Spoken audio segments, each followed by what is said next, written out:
Olá, pessoal. Vamos falar aqui das primeiras palavras, não é? São as primeiras palavras sobre a discursiva do IPEA, tá bom? Para quem não me conhece, meu nome é Júnia Andrade, sou professora de discursivas há quase 25 anos e, naturalmente, já lidei com uma complexidade de gêneros textuais aí dos mais diferentes concursos, né? De concursos de alto nível como o concurso de vocês. Por exemplo, há pouco eu terminei a preparação para o concurso da Câmara dos Deputados. E naquele concurso, né, falando aqui abertamente, abertamente mesmo, porque foi exatamente o que aconteceu, o tema da prova, do cargo mais concorrido, que era o técnica legislativa, nós acertamos, que era tramitação e prioridade. E acertamos alguns outros temas para consultores. E eu vou aproveitar, vou comentar esse concurso da Câmara, porque para você entender o que te espera, tá certo? A gente vai desmistificar algumas coisas relacionadas à prova discursiva, porque muitas vezes, a depender né, dos vídeos que vocês assistem, às vezes é dado para o aluno uma dimensão maior do que aquela prova é, né, ou muitas vezes muito menor do que ela é. A gente vai falar da Cisgran Rio, que é a banca que vai trabalhar o concurso de vocês, como que a Cisgran Rio vai trabalhar esse concurso, né, qual que é o grau de dificuldade que vocês podem esperar nisso, tá?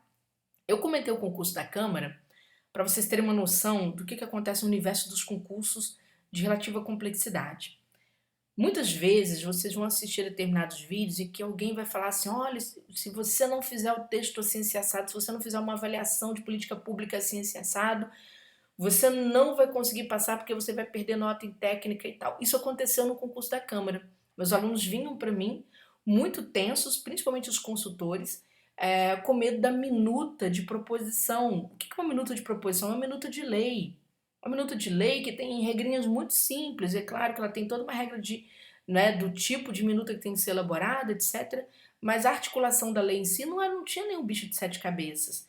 E eu ficava muito preocupada, né? E tendo 25 anos de lida com concurso público, o que acontecia? Eu sabia que eles estavam assistindo vídeos de provavelmente quem já foi meu aluno que virou consultor, né?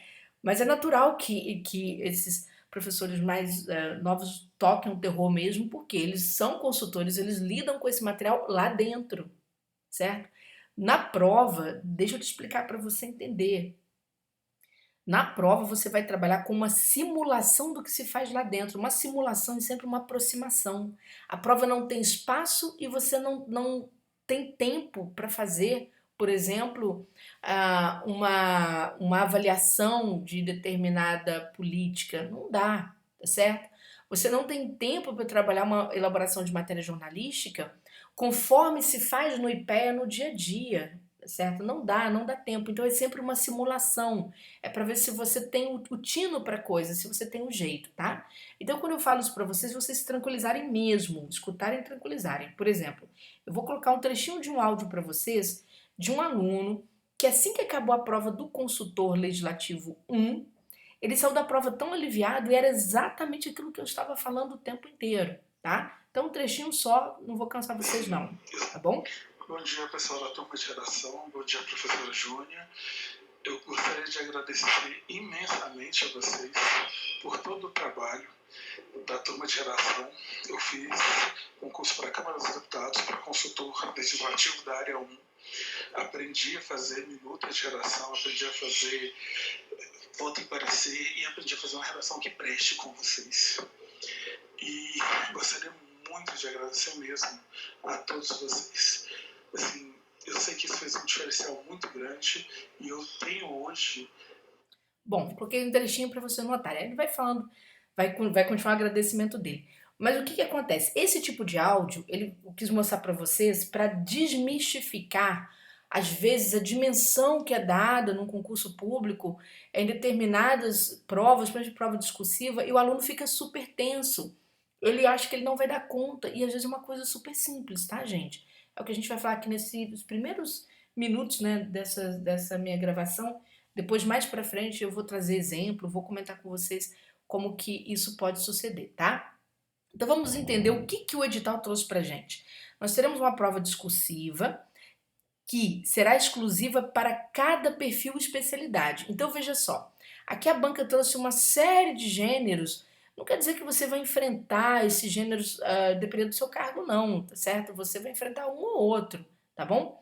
E aqui a banca diz, contendo duas questões que poderão constituir-se em textos dissertativos. Por exemplo, o pessoal de gestão e logística vai enfrentar texto dissertativo sobre conhecimento especializado, né, da sua área de perfil, tá bom? Principalmente sobre questões bem atuais, como a nova lei de licitações, tá certo? Ah, e questões que são mais voltadas para monitoramento, principalmente, tá? Então, muita atenção aqui a esta parte. Depois vem elaboração de estratégia de avaliação, não é? A elaboração de estratégia de avaliação, pessoal, provavelmente o pessoal de políticas públicas, não é? E a avaliação é que vai enfrentar um exercício de estratégia de avaliação, que pode ser uma avaliação ex ante ou uma avaliação ex post, né? A ex ante vocês já sabem que é aquela que vai trabalhar no o processo de criação e até mesmo o processo de aperfeiçoamento de uma determinada política pública. E a ex post é aquela avaliação, não é, que vai analisar o que aconteceu com uma política pública até para melhorar a tomada de decisão, né, e para fornecer informação, vamos dizer assim, para melhorar alguma gestão nesse sentido, tá? E é claro que quando a banca te traz, não é, um processo de avaliação, que pode, gente, ó, primeiramente, o pessoal de políticas públicas e avaliação com certeza vai enfrentar uma elaboração de estratégia de avaliação.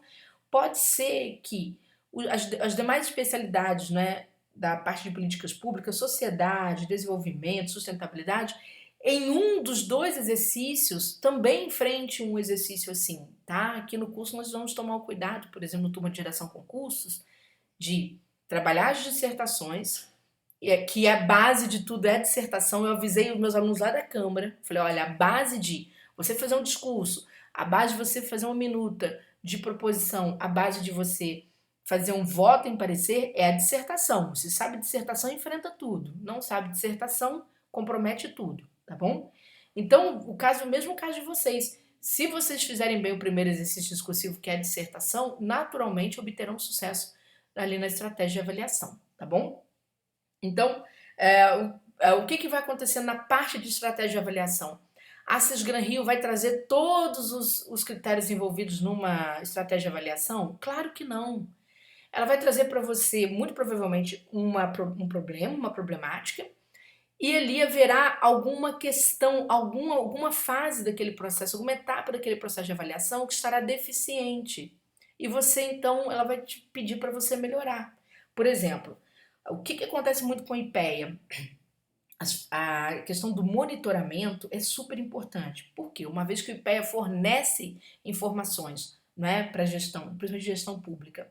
Então, a parte de monitoramento e avaliação das ações governamentais, ela pesa muito nesse sistema. E é a parte que vocês mais têm que dedicar esforço para compreender o que é um monitoramento, quando ele deve ser preparado numa política pública, né? Será que no processo de formação da política? Será que é ao final? Então, essas questões você tem que dominar, tá? Porque a banca deve bater em cima daquilo que mais interessa ao IPEA. Então, ela não vai trazer para você trabalhar com diagnóstico, caracterização de uma política ali, pensar os objetivos da política, as diretrizes, o público-alvo, não é? Estimativa de custo-benefício, isso é muita coisa. Isso é uma política pública, uma estratégia de avaliação muito complexa. Então, o que eles devem pedir é para você elaborar alguma estratégia de avaliação de melhoria, tá? Então, de melhoria de algum aspecto, tá bom? Tudo bem? A divulgação em mídias sociais é para o pessoal da comunicação mesmo, tá? E elaboração de matéria jornalística também, então acredito que vocês tenham dois exercícios nesse sentido. E a prática de revisão textual é para o pessoal, né, que vai trabalhar com o processo editorial, que é a revisão textual, o famoso redator-revisor, certo? Então, vamos aqui pensar sobre este perfil. Lembrando, gente, que a avaliação dos exercícios, né, não só na parte de conhecimento específico, mas também na parte de língua portuguesa, é bem rígido na Cisgran Rio, tá? E a Cisgran Rio, vocês vão notar, ela não anota nada na prova, tá, gente? Então a gente tem que acertar do início ao fim. Ela não anota nada na prova, e isso torna a defesa depois, na hora que você vai tentar recorrer, não é, ainda no setor administrativo, para melhorar a nota da sua discursiva, é muito difícil recorrer, porque a Cisgran Rio acaba dificultando. Infelizmente, ela dificulta, é um absurdo, mas ela dificulta, né? E o aluno acaba, às vezes, tendo que judicializar. O que a gente tem que fazer? pegar a informação correta, fazer uma discursiva para a gente entregar o nosso melhor, tá bom? Para evitar que a gente, né, caia nessa malha fina aí da fase de revisão.